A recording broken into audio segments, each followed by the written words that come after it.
যদি কেউ আমার নবীর ইজ্জতের উপর আঘাত হানে তাকে মৃত্যুদণ্ড ফাঁসি দিতে হবে। চাই সে বুঝে বলুক, চাই না বুঝে বলুক, চাই ইচ্ছায় বলুক, চাই অনিচ্ছায় বলুক, আমার নবীর ইজ্জতের উপর আঘাত এসেছে, সুতরাং আঘাত হানার কারণে তার একটাই শাস্তি, মৃত্যুদণ্ড ফাঁসি। মোহতারাম হাজিরিন, আজ যারা আমার রাসূল করিম সাল্লাল্লাহু আলাইহি ওয়াসাল্লামের ইজ্জতের উপর আঘাত হানে, যে নবী না আসলে আজ আমরা দিন না পাইতাম, আমরা দিন পাইতাম না যে নবী না আসলে। যে নবী আমাদের পর্যন্ত যাতে দিন আল্লাহ তাআলার দিন আসে, কত কষ্ট মুজাহাদা করেছেন, কত চেষ্টা মুজাহাদা করেছেন। নবী আলাইহিস সালাম প্রথমে মক্কার মধ্যে দাওয়াত দিয়েছেন। মক্কাবাসী নবী আলাইহিস সালামের কথা দাওয়াত শুনেনি, তিনি তাওয়াফে গ্রহণ করেছেন। তাওয়াফবাসীকে যে বলেছেন, হে তাওয়াফবাসী, আমি যদি বলি যে শত্রু দল আসতেছে তোমাদের উপর আক্রমণ করার জন্য, তাহলে কি তোমরা আমার কথা বিশ্বাস করবা? তারা বলল, হ্যাঁ অবশ্যই, কারণ আপনি আলামিন, আপনি বিশ্বাস, আপনাকে আমরা কখনো মিথ্যা কথা বলতে দেখিনি, আপনাকে কখনো আমরা মিথ্যা কথা বলতে শুনিনি, সুতরাং আপনি মিথ্যা বলতে পারেন না। কিন্তু পরবর্তীতে আল্লাহ রাসূল সাল্লাল্লাহু আলাইহি ওয়াসাল্লাম যখন তাদেরকে বললেন, এটা বেশি শুনো, এক আল্লাহ ছাড়া কোনো মাবুদ নেই, সুতরাং তোমাদের আমাদের সকলের কল্যাণ হলো আল্লাহ তাআলাকে মেনে নেওয়া, আল্লাহ তাআলাকে প্রভু হিসেবে স্বীকার করা। তখন তারা বলল যে তুমি কি পাগল হয়ে গেছো, তোমার মাথা কি ঠিক আছে? এই কথা বলে তারা ক্ষান্ত থাকলো না, তারা আবার নবী রাসূল করিম সাল্লাল্লাহু আলাইহি ওয়াসাল্লামের উপর পাথর নিক্ষেপ করা শুরু করে দিল। পাথর আঘাতে নবী করিম সাল্লাল্লাহু আলাইহি ওয়াসাল্লামের শরীর থেকে রক্তক্ষরণ হয়ে পা মুবারকের সাথে জুতা লেগে গেল। এখন ভাবেন যে একজন ব্যক্তির পায়ের সাথে জুতা রক্তের কারণে কখন লেগে যায়, কি পরিমাণ রক্তক্ষরণ হলে একজন ব্যক্তির পায়ের সাথে তার জুতা লেগে যেতে পারে। তখন জিবরাইল ইসলাম এসে বলেছিল, হে আল্লাহ রাসূল, আপনি যদি বলেন তাহলে আমি এই তায়েফবাসীকে মুহূর্তের মধ্যে আমি ধ্বংস করে দেব। তখন আল্লাহ রাসূল সাল্লাল্লাহু আলাইহি ওয়াসাল্লাম কি বলেছে জানেন? হে জিবরাইল, হয়তো আজ তায়েফবাসী আমার কথা শুনছে না, আজ আমার কথা মানছে না, কিন্তু এমন একটা সময় আসবে, এমন একটা যুগ আসবে যে এই তায়েফবাসীর কৃতি সন্তানরা, তাদের সন্তানরা আমার কথা স্বীকার করে নেবে, আমার এই দাওয়াতকে তারা কবুল করে নেবে। সেই নবী, যে নবী আমাদের পর্যন্ত যাতে দিন আসে, যাতে করে দুনিয়ার মাঝে দিন কায়েম থাকে, এই কারণে নিজের বাল বাচ্চা ছেড়েছে, নিজের পরিবার বর্গ ছেড়েছে, নিজের আত্মীয় স্বজন ছেড়েছে, নিজ মাতৃভূমি ছেড়েছে, হিজরত করেছে শুধুমাত্র দিন কায়েমের জন্য, দিন বাস্তবায়নের জন্য, যাতে করে আমরা দিন পাই, এই আশায়, এই আকাঙ্ক্ষায়। যে নবী কাল হাসরের দিন আমাদের জন্য কন্দন করতে থাকবে, কাঁদতে থাকবে, যখন সারা জগতের মানুষ, সমস্ত নবী, সমস্ত আউলিয়া কিরাম, সমস্ত বুজুর্গে কিরাম বলতে থাকবে ইয়া নাফসি ইয়া নাফসি, তখন আবার নবী রাসূল করিম সাল্লাল্লাহু আলাইহি ওয়াসাল্লাম বলবে ইয়া উম্মতি ইয়া উম্মতি ইয়া উম্মতি। হে আমার উম্মতের কি অবস্থা হবে? আল্লাহ রাসূল সাল্লাল্লাহু আলাইহি ওয়াসাল্লাম কি আল্লাহ তাআলা বলবে, হে রাসূল আপনি বসেন, আপনি বসেন। তখন আল্লাহ রাসূল সাল্লাল্লাহু আলাইহি ওয়াসাল্লাম বলবে, না আমি বসতে পারি না, আমি বসতে পারি না, আমি যদি বসি তাহলে আমার উম্মতকে নিয়ে কে ফিকির করবে, কে চিন্তা করবে, আমার উম্মতকে আমি এমন অবস্থায় এখানে তো বসতে পারি না। তখন আল্লাহ রাসূল সাল্লাল্লাহু আলাইহি ওয়াসাল্লাম এভাবে বলবে। আর সেই নবীকে, সেই রাসূলকে গালিগালাজ করা হয়, সেই নবীর ইজ্জতের উপর আঘাত আনা হয়। আর যারা আমার নবীর ইজ্জতের উপর আঘাত হানে, আমি তাদেরকে স্পষ্ট ভাষায় বলে দিতে চাই, তোমরা মুসলমানের জানের উপর আঘাত হানবা, হয়তো মুসলমান কিছুই বলবে না। আজ তোমরা আমাদের সম্পদের উপর আঘাত হানবা, হয়তো আমরা কিছুই বলবো না, কিছুই বলবো না।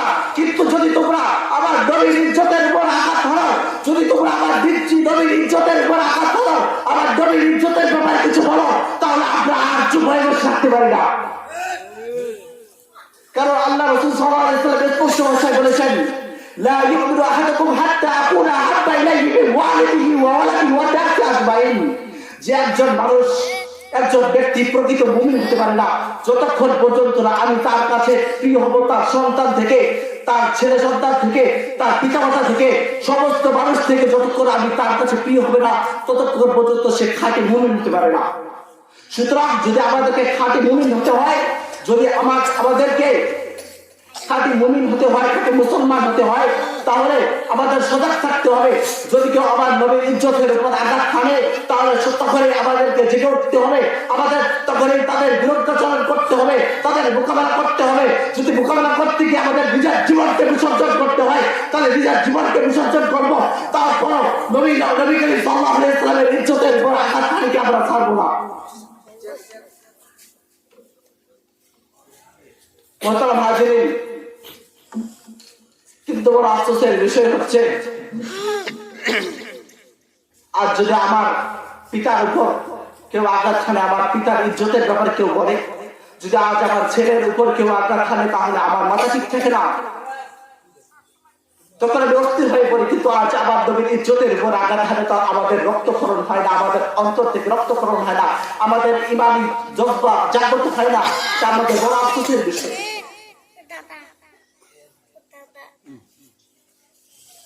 সুতরাং যেটা বলতেছিলাম, আপনি আপনার ছেলেকে ইঞ্জিনিয়ার বানান আর ডাক্তার বানান তাতে কোনো আফসোস নেই, কিন্তু তার মাঝে এমনি দিনের জ্ঞানটা দেন যাতে করে সে আবার নবীর ইজ্জতের উপর আঘাত না হানে, যাতে করে সে বড় টাকা ইনকাম করে সে নিজেকে বড় মনে করে এবং আমার নবীর ইজ্জতের উপর আঘাত হানে এমনটা যেন না হয়।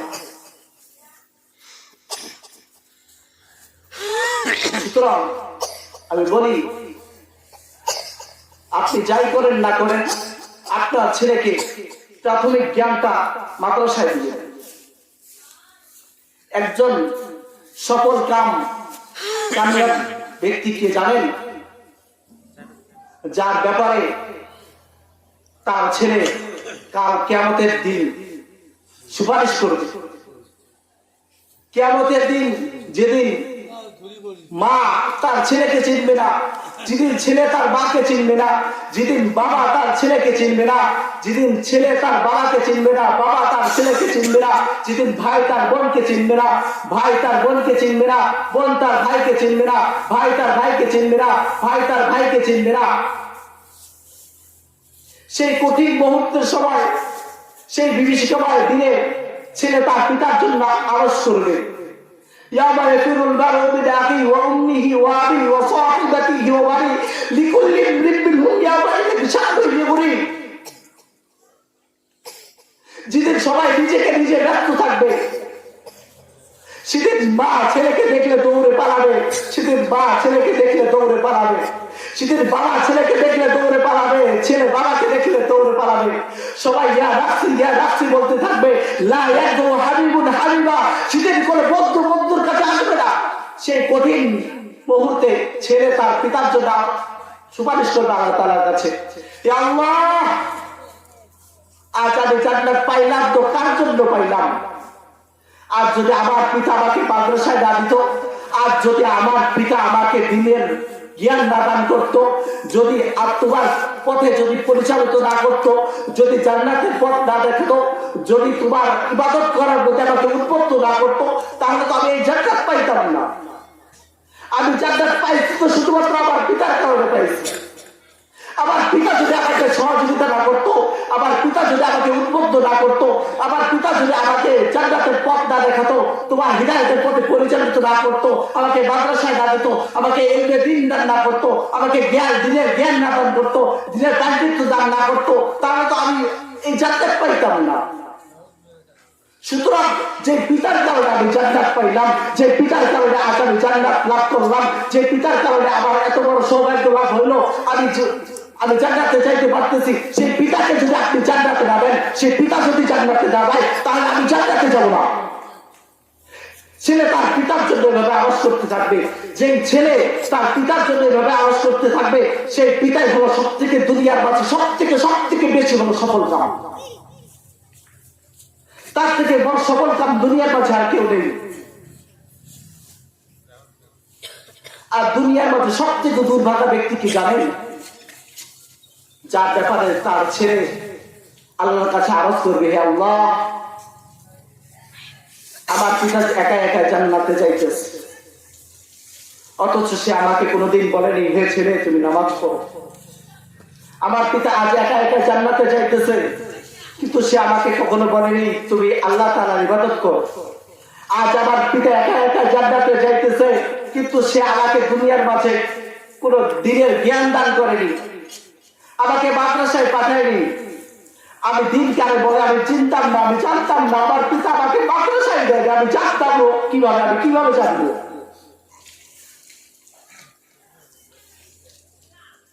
আমার পিতা সে একা একা ইবাদত করেছে, একা একা বন্দেগী করেছে, কিন্তু আমাকে উদ্বুদ্ধ করেনি ইবাদত করার প্রতি।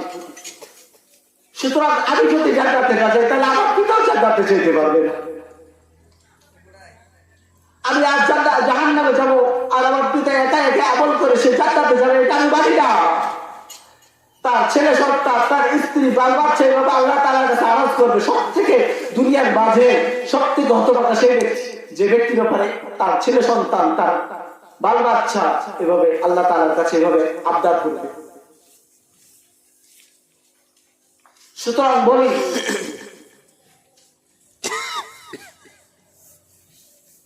ফিতনা বাসতের যুগে, এ যুগে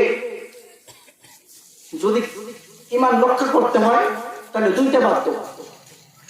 একটা হচ্ছে নিজে আলেম হওয়া, আর একটা হচ্ছে আলেমের সংস্পর্শে থাকা, আলেমের পরামর্শ ক্রমে চলা, আলেমের থেকে দিক নির্দেশনা নেওয়া।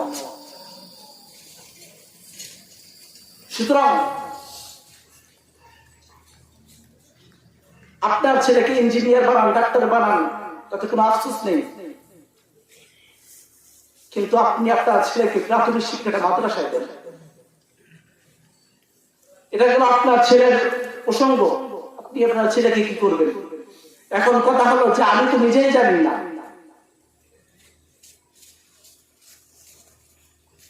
ঈমান কাকে বলে, নামাজ কাকে বলে, নামাজ কিভাবে পড়তে হয়, হজ কিভাবে করতে হয়, যাকাত কিভাবে প্রদান করতে হয়, সেটা তো আমি নিজেই জানি না। আমার ছেলের প্রসঙ্গ তো দূরের বিষয়, আমি কিভাবে করব?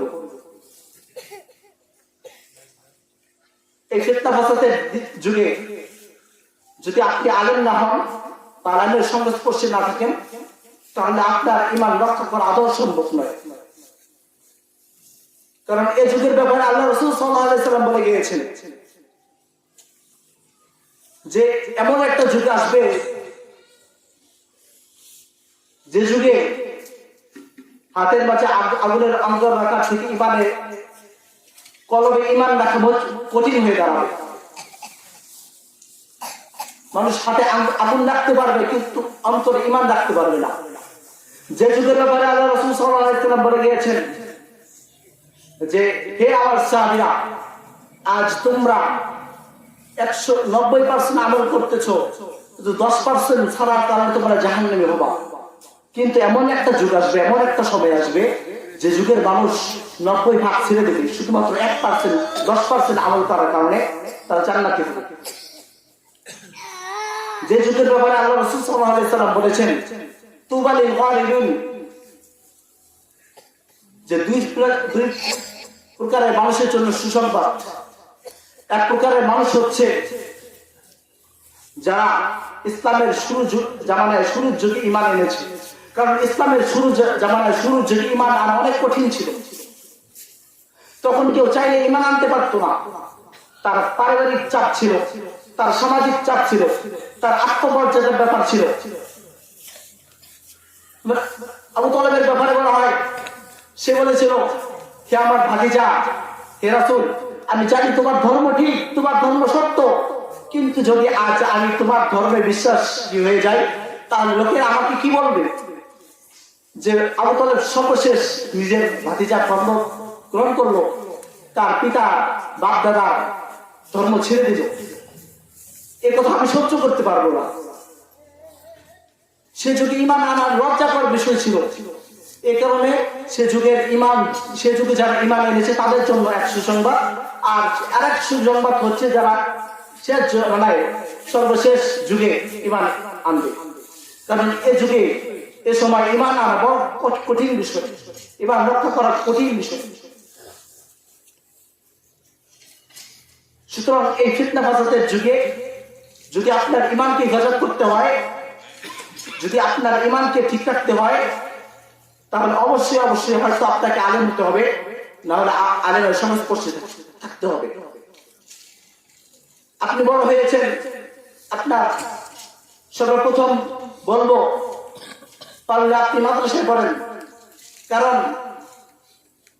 বা মাদ্রাসার কোনো হুজুরের কাছ থেকে পড়েন, কারণ এলেমের কোনো বয়স নেই, শিক্ষার কোনো বয়স নেই। আল্লাহ এলেম দুনিয়া থেকে কবর পর্যন্ত অর্জন করার সময়, এলেমের জন্য কোনো নির্দিষ্ট সময় নেই। তাই বলি, পারলে আপনি প্রথমে কোন আলেমের কাছ থেকে এলেম অর্জন করেন। আর যদি সেটা সম্ভব না হয়, তাহলে তাবলীগ জামাত আছে, আপনি সেখানে যান, সেখানে অনেক কিছু শিখতে পারবেন, তিনি অনেক কিছু জানতে পারবেন। আর আপনি যদি আলেম না হন আর আলেমের সংস্পর্শে না থাকেন, তাহলে আপনার ঈমান হেফাজত করা সম্ভব নয়।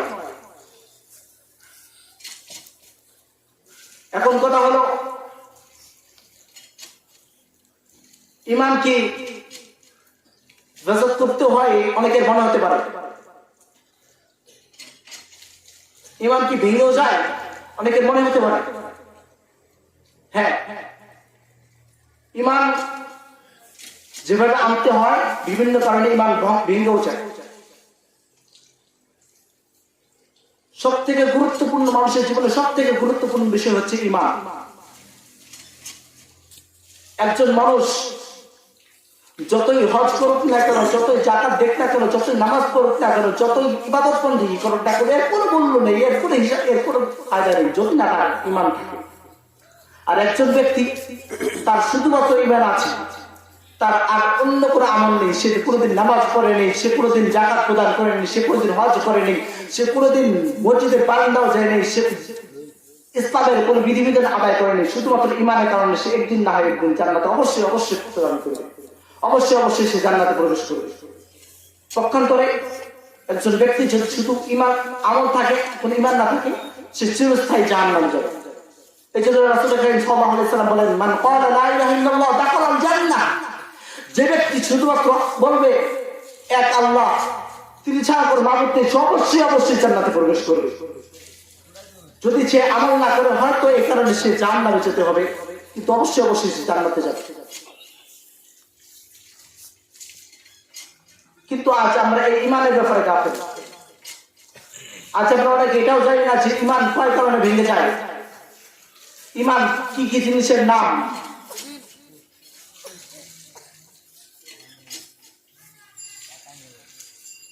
আল্লাহ রাসূল সাল্লাল্লাহু আলাইহি ওয়াসাল্লাম ঈমানের সংজ্ঞা দিয়েছেন। আল্লাহ রাসূল সাল্লাল্লাহু আলাইহি ওয়াসাল্লামের দরবারে একবার জিবরাইল আলাইহিস সালাম এসেছিলেন, এসে বলতেছেন,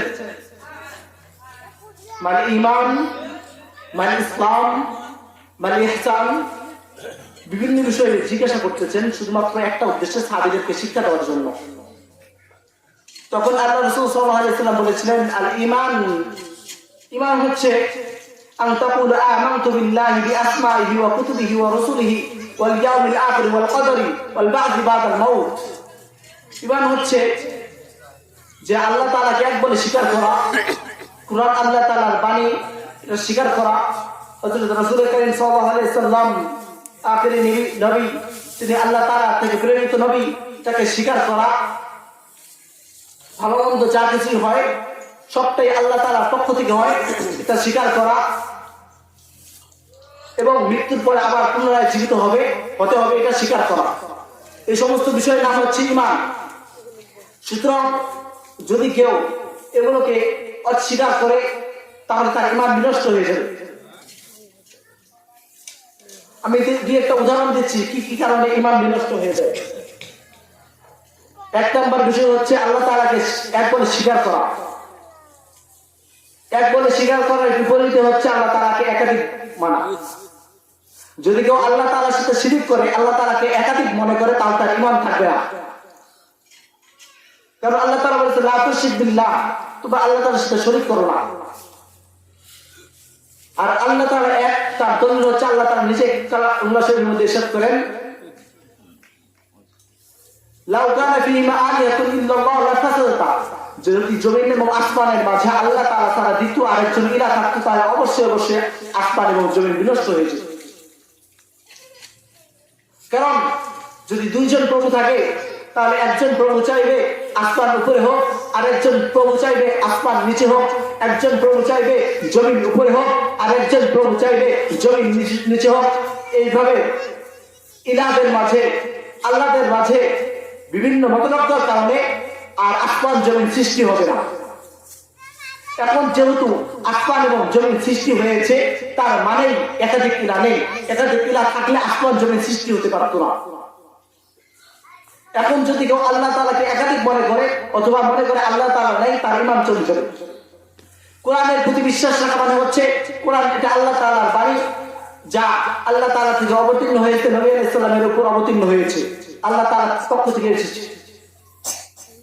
এটাকে যেভাবে স্বীকার করতে হবে, যদি কেউ এটাকে অস্বীকার করে তাহলে তার ঈমান থাকবে না। ঠিক তদ্রূপ কোরআনের মাঝে যে সমস্ত বিষয় আছে সবগুলোকে স্বীকার করতে হবে।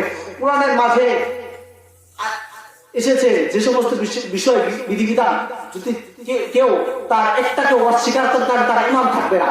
যেমন কোরআনে এসেছে আকিমুস সালাহ, আতুজ যাকাত, হজ্জুল বাইত, তোমরা হজ আদায় করো, তোমরা যাকাত প্রদান করো, তোমরা নামাজ আদায় করো। যদি কেউ বলে যে নামাজের প্রয়োজন নেই, নামাজকে অস্বীকার করে, নামাজকে লাঞ্ছনা করে, নামাজকে নিহার প্রতিবন্ধ করে, তাহলে তার ঈমান থাকবে না। শরীয়তের কোন বিধানকে নিয়ে যদি কেউ কটূক্তি করে, যদি কোনো সমালোচনা করে, তার ঈমান থাকবে না। ঠিক তদ্রূপ কোরআনের মাঝে আনিত যে সমস্ত ঘটনা আছে, যে সমস্ত মেসেজ রয়েছে, এগুলোর মধ্যে যদি কেউ কোনো একটাকে অস্বীকার করে তাহলে তার ঈমান থাকবে না। যেমন কোরআনে এসেছে আমরা খলাকতুল জিন্না ওয়াল ইনসা ইল্লা লিয়াবুদুন, আমি মানুষ এবং জিনকে সৃষ্টি করেছি শুধুমাত্র আমার ইবাদত করার জন্য, আমার বন্দেগী করার জন্য। আল্লাহ তাআলা এই আয়াতে স্পষ্টভাবে বলেছেন আমি মানুষ এবং জিনকে সৃষ্টি করেছি। কিন্তু অনেক মানুষ আছে যারা যারা জিনকে অস্বীকার করে, ভূতকে অস্বীকার করে, তারা বলে জিন ভূত বলতে কিছু নেই, অথচ আল্লাহ তাআলা নিজে বলেছে যে আমি মানুষ এবং জিনকে সৃষ্টি করেছি। এখন যদি কেউ জিন এবং ভূতকে অস্বীকার করে তাহলে তার ঈমান থাকবে না। দুই একটা উদাহরণ দিলাম যে ঈমান ভাঙার কারণ কিভাবে ঈমান ভেঙে যায়। সুতরাং এভাবে বিভিন্ন কারণে ঈমান ভেঙে যায়, এগুলো দীর্ঘ আলোচনা দাবি রাখি, সুযোগ নেই। সুতরাং বলি যে এই সমস্ত বিষয় যদি আমাদের জ্ঞান অর্জন করতে হয়, যদি ঈমানকে হেফাজত করতে হয়, তাহলে অবশ্যই অবশ্যই হয়তো আমাদেরকে আলেম হতে হবে, না হলে আলেমের সংস্পর্শে থাকতে হবে।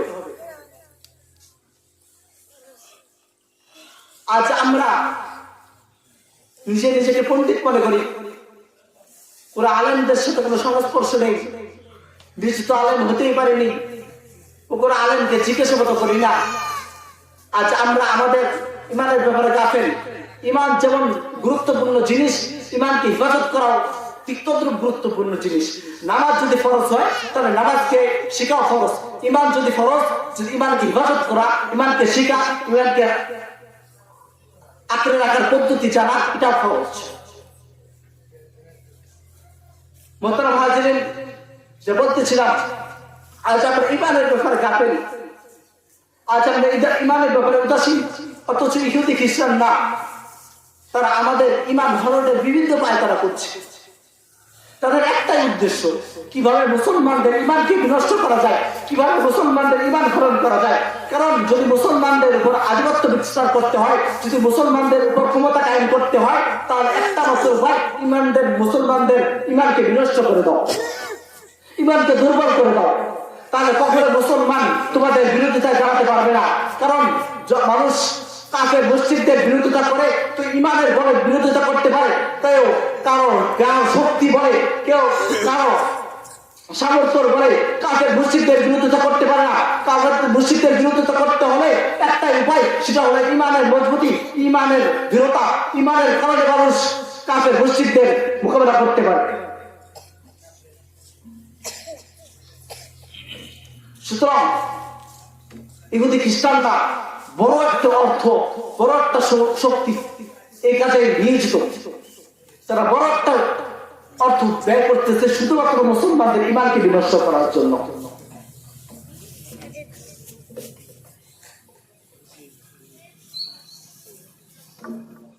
শুনলে অবাক হয়ে যাবেন যে মুসলমানদের ঈমান বিনষ্ট করার জন্য, মুসলমানদের ঈমান হরণের জন্য তারা কিভাবে লেগে পড়ে উঠেছে।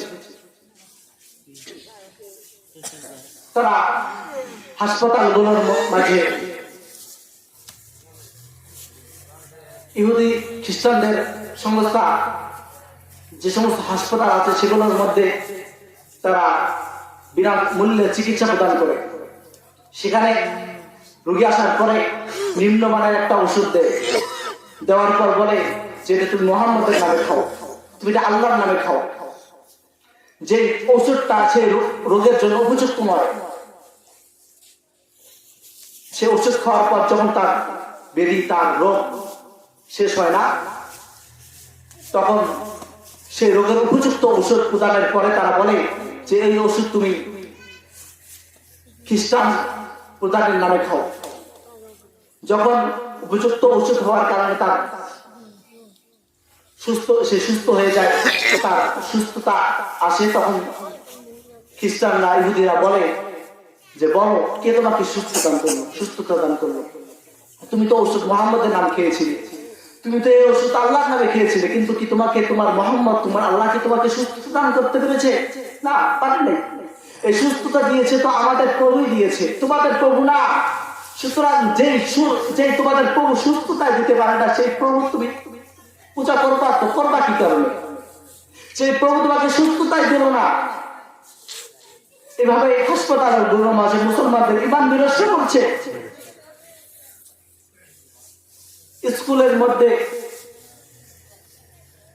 এনজিও সংস্থার যে সমস্ত স্কুলগুলো আছে, স্কুলের মাঝে ছোট ছোট বাচ্চাদের ঈমান হরণ করছে।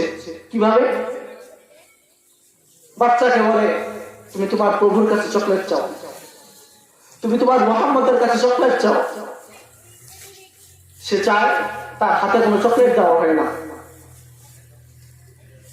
এরপর বলে তুমি আমাদের প্রভুর কাছে, খ্রিস্টানদের প্রভুর কাছে, ইহুদিদের প্রভুর কাছে তুমি চকলেট চাও। যখন সে চকলেট চায় তার হাতে চকলেট ধরিয়ে দেওয়া হয়, তার হাতে চকলেট দেওয়া হয়। এখন বাচ্চাকে বলে তুমি তোমার প্রভু আল্লাহর কাছে চকলেট চাইছিলা, তোমার প্রভু কি তোমাকে চকলেট দিতে পেরেছে? না না, তোমার প্রভু তো তোমাকে চকলেট দিতে পারেনি, চকলেট দিয়েছে তো আমার প্রভু। যে প্রভু তোমাকে চকলেট দিতে পারে না, সেই প্রভুর ইবাদত করবা তো করবা কি কারণে? সেই প্রভুকে মানবা তো মানবা কি কারণে? সুতরাং তোমার প্রভু সত্য প্রভু না। যদি সে হাকিকতে বাস্তবে যদি সে প্রভু হতো তাহলে অবশ্যই তোমাকে চকলেট দিত। সুতরাং তুমি তোমার প্রভুর ইবাদত ছেড়ে দাও, আমাদের প্রভুকে প্রভু হিসেবে মেনে নাও। শুধু তাই নয়, আমাদের এই গরিব অঞ্চলগুলোর মাঝে, এই পরবর্তী অঞ্চলগুলোর মাঝে, নদীভাঙ্গন অঞ্চলগুলোর মাঝে তারা গরিব অসহায়দেরকে বিভিন্ন ভাবে সহযোগিতা করে, একটা মাত্র উদ্দেশ্য যে তুমি তো তোমার ঈমান রাখতে পারবে না, শুধু তুমি ঈমানটা ছেড়ে দাও, আর কিছু দরকার নেই, তোমার যা ইচ্ছা তাই তোমাকে দেওয়া হবে।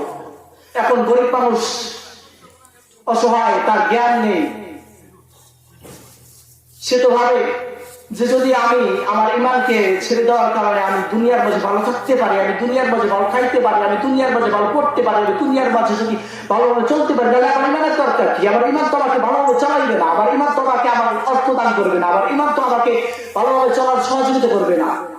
যদি আমার ঈমান ছেড়ে দেওয়ার কারণে তারা আমাকে সহযোগিতা করে, তাহলে আমার ঈমান ছেড়ে দিতে অসুবিধা কোথায়? এভাবে গরিব অসহায় লোকদের তারা ঈমান বিনষ্ট করছে। এই ফিতনা ফাসাদের যুগে ঈমান রাখা অনেক কঠিন। ঈমান যেটাই বলেছিলাম, ঈমান রাখার দুইটা পন্থা, হয়তো আলেম হন, না হলে আলেমের সংস্পর্শে থাকে, না ঈমান রাখতে পারবেন না। বিভিন্ন কারণে, এমন কারণে আপনার ঈমান বিনষ্ট নিজেও জানবেন না, আপনার খবর নেই যে ঈমান আমার চলে গিয়েছে।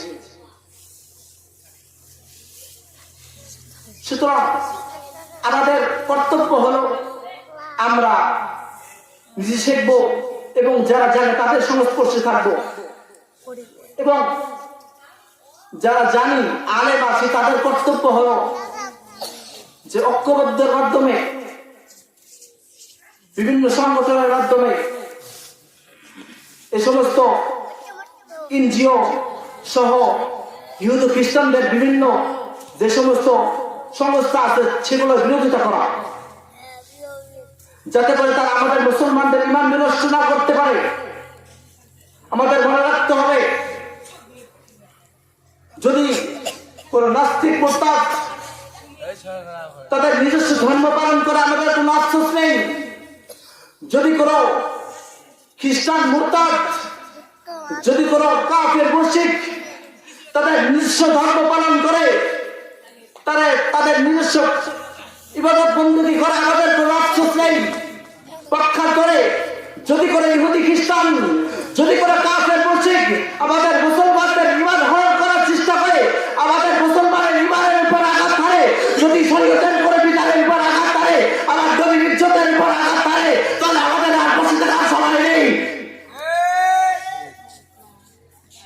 কারণ ঈমান সবথেকে গুরুত্বপূর্ণ জিনিস। আমাদের জানের উপর আঘাত হানলে আমরা বসে থাকতে পারি, কিন্তু আমাদের ঈমানের উপর আঘাত হানলে আমরা বসে থাকতে পারি না। কারণ মুসলমান তো ওই জাতি যে জাতি আল্লাহ তাআলা ছাড়া দুনিয়ার কোনো পরশক্তির সামনে মাথা করতে পারে না। সুতরাং আজ আমরা যারা আলেম আছি, আজ আমরা যারা জানলেওয়ালা আছি, আমাদের কর্তব্য হলো, আমাদের উপর দায়িত্ব হলো এই সমস্ত এনজিও সংস্থা সহকারে যারা আজ আমাদের মুসলমানদের ঈমানকে হরণের পিছনে উঠে পড়ে লেগেছে তাদের বিরুদ্ধাচরণ করা, তাদেরকে আমাদের এই দেশ থেকে উৎখাত করা।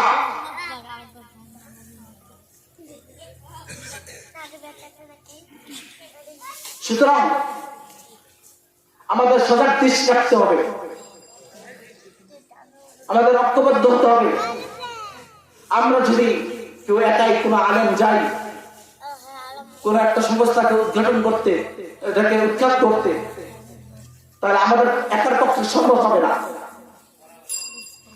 সুতরাং আমাদের সাংগঠনিক ভাবে আমাদের ঐক্যবদ্ধের মাধ্যমে এই সমস্ত কাফের মুশরিক যারা আমাদের ঈমানের উপর আঘাত হানতে চায় তাদের বিরুদ্ধাচরণ করতে হবে।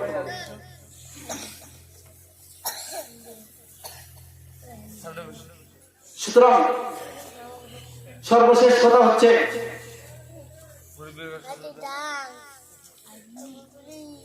ঈমান যেমন গুরুত্বপূর্ণ জিনিস, ঈমানকে হেফাজত করা অত্যন্ত গুরুত্বপূর্ণ জিনিস। ঈমানকে হেফাজত করতে হলে আমাদের দুই শ্রেণী মানুষের দুইটা কর্তব্য। একটা হচ্ছে যারা আমরা আওয়াম আছি, তারা সম্ভব হলে নিজেই শিখার চেষ্টা করব মাদ্রাসা অধ্যয়নের মাধ্যমে, অথবা আলেম যারা আছে জাননেওয়ালা আছে তাদের কাছ থেকে শিখার মাধ্যমে, এবং যারা আমরা জাননেওয়ালা আছে আলেম আছি তাদের কর্তব্য হলো যে মুসলমানদেরকে এই মেসেজ দেওয়া, এই জ্ঞান দেওয়া যে ঈমানের থেকে গুরুত্বপূর্ণ জিনিস আর কিছু নেই। যে আমার জীবন চলে যাক তাতে কোনো আফসোস নেই, তারপরে যদি ঈমান চলে না যায়। আজ আমি ঈমানকে বিসর্জন করে দুনিয়ার মাঝে 2 দিন ভালো থাকতে চাইতেছি, 2 দিন ভালো পাইতে চাইতেছি, কিন্তু যদি আমরা ঈমান চলে যায় তাহলে আমার জন্য তো চিরস্থায়ী জাহান্নাম অপেক্ষা করছে। ঈমান ছাড়া জান আপনার যতই আমল থাকতে হবে এর কোনো মূল্য নেই, এর কোনো দাম নেই। এই আমল আপনাকে জান্নাতে নিতে পারবে না যদি ঈমান না থাকে। সুতরাং আমার জীবন চলে যাক তাতে করে আফসোস নেই, তারপরে যদি ঈমান না চলে যায়। এই মেসেজ, এই জ্ঞান আলেমরা সারা মহল্লায় সারা পৃথিবীতে ছড়িয়ে দিবে, এটা আলেমদের কর্তব্য। আর দ্বিতীয় কর্তব্য হচ্ছে আলেমদের যারা আজ মুসলমানদের ঈমানের বিরোধিতা করছে, যারা মুসলমানদের উপর আধিপত্য বিস্তার করতে যাচ্ছে, তাদের বিরুদ্ধাচরণ করা, তাদের মোকাবেলা করা। এক্ষেত্রে যদি নিজের জীবনকে বিসর্জন করতে হয় তাহলে আমরা নিজের জীবনকে বিসর্জন করব। তারপরেও কোন কাফের মুশরিক, কোন ইহুদি খ্রিস্টান যেন আমাদের মুসলমানদের ইমানকে হরণ না করতে পারে।